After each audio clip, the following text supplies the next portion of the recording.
Welcome, Gunners! Welcome to the legacy!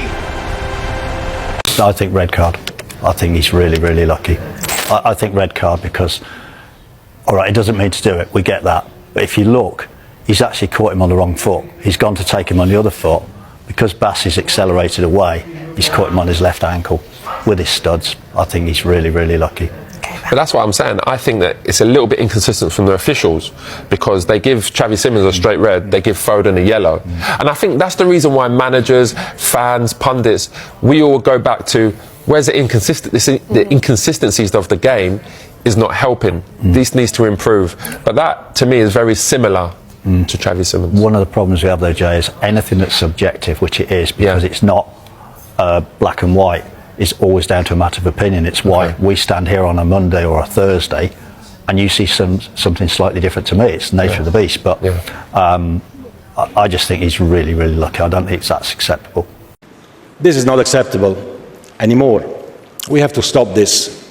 And we have to do whatever we can to stop this. It's a crime. Something terrible. We have to eradicate that. We still have many problems to solve to make our sport a role model and a greater source of inspiration than it is today. With authorities' help, this cannot happen again. Never. FIFA issues unprecedented sanctions. Football is trying to make its own tiny contribution. Right, now to a remarkable story whose football federation is taking disciplinary action against referees found to have been betting on matches. We had a news conference today held by the president, and in this press conference he revealed that there are 571 match officials.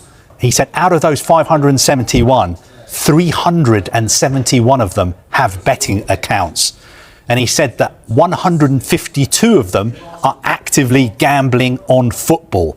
And incredibly, there is one match official who has had 18,227 bets on football games. 371 of them have between 1 and 6 betting accounts. That's unbelievable. Do we know if they were betting on games they were officiating in? Is something that is being investigated. That is the crucial question.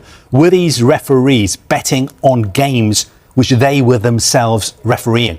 Were they influencing the outcome of the games, making decisions because they stood to make money from bets that they had placed? After Arsenal's controversial 1-1 draw with Brentford in the Premier League, where Noni Madueke was denied a clear first-half penalty by VAR, the fallout has taken an unprecedented turn.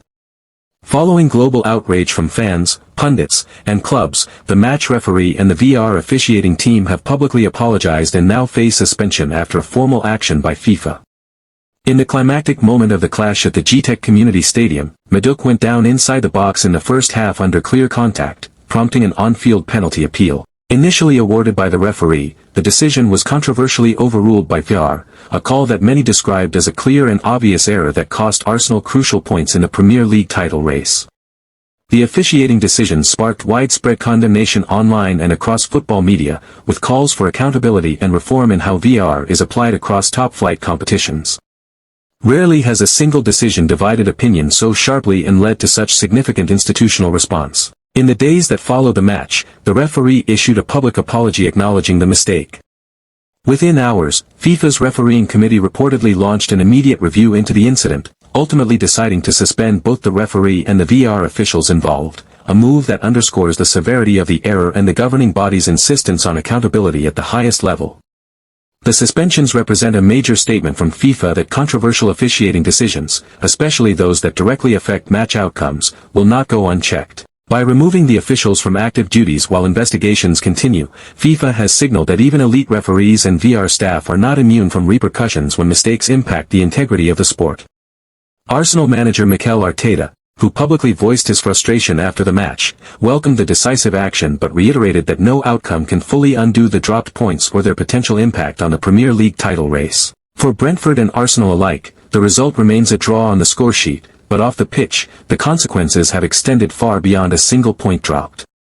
The controversy will likely fuel ongoing debate on VAR protocols, referee accountability, and whether further reforms are needed to preserve trust in modern football officiating. As FIFA's investigation continues, supporters around the world will be watching closely to see what changes might come next, with this episode now firmly etched as one of the most dramatic refereeing scandals of the season and a defining moment in the ongoing VAR debate.